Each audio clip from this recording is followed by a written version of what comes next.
I used to have a recurring dream going through a religious procession, which gave me numinous hope and joy as I woke up.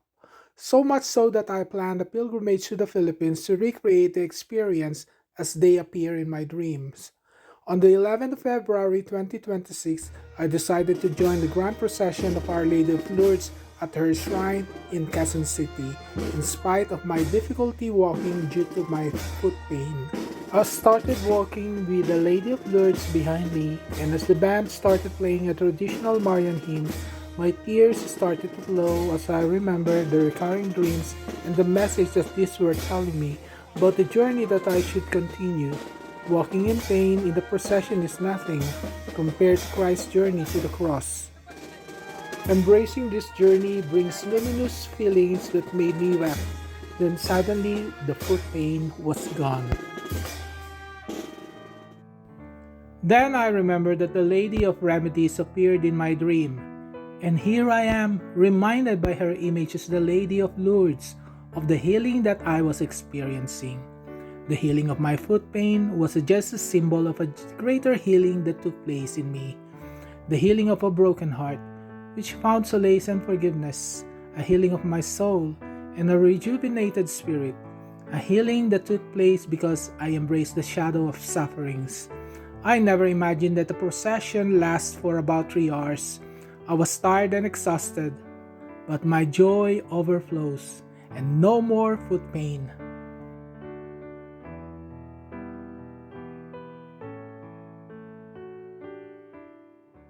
My pilgrimage continues by visiting churches and other pilgrim sites.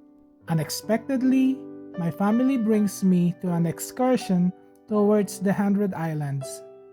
The 8-hour drive was a grueling experience, inasmuch as the 3-hour walking through the procession was.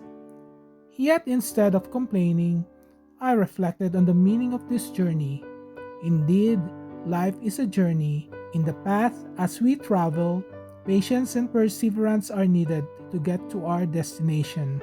I completed the procession and felt satisfied, and the journey continues.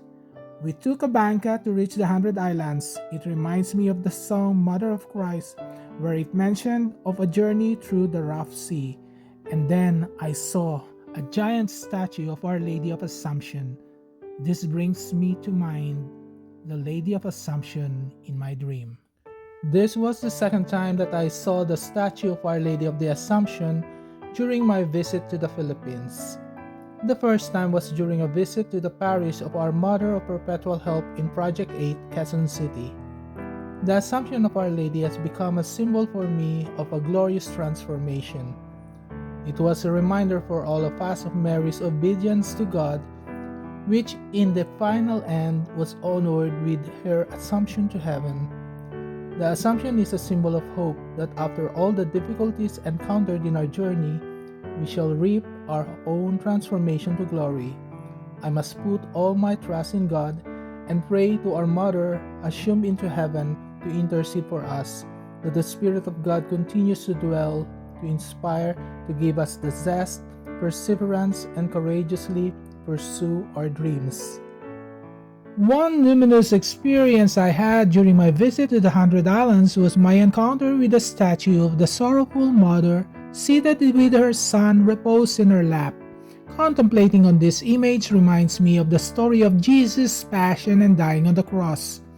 This brings me back to my dream of falling into the mouth of a volcano, which symbolized my own sufferings in my life journey.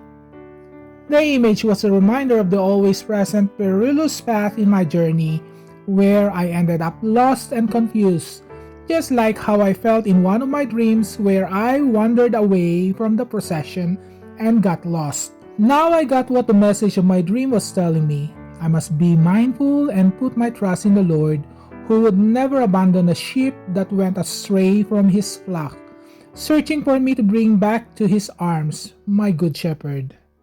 Lost in the crowd during the procession seems to be one of the themes in my recurring dreams.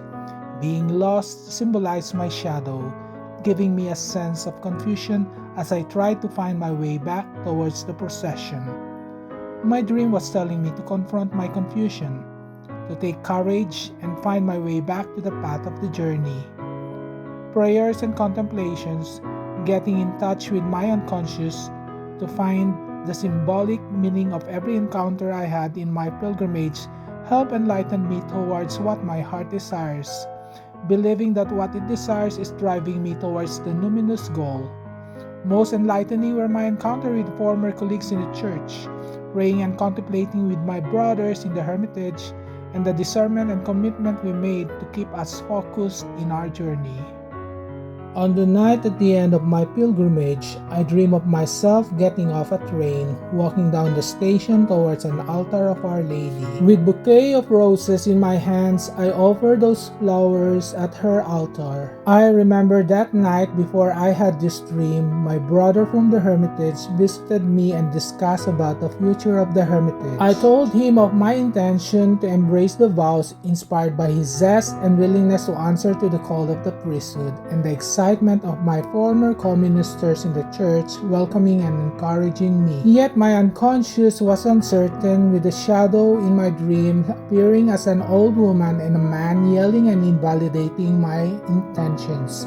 Their yelling symbolized my fears of being questioned because of my past actions and beliefs, which I decided to forego. I fought back to defend myself and walk away. I heard the message, and with courage, to face the adversities without being scared of the past, for it was in the past that the call started.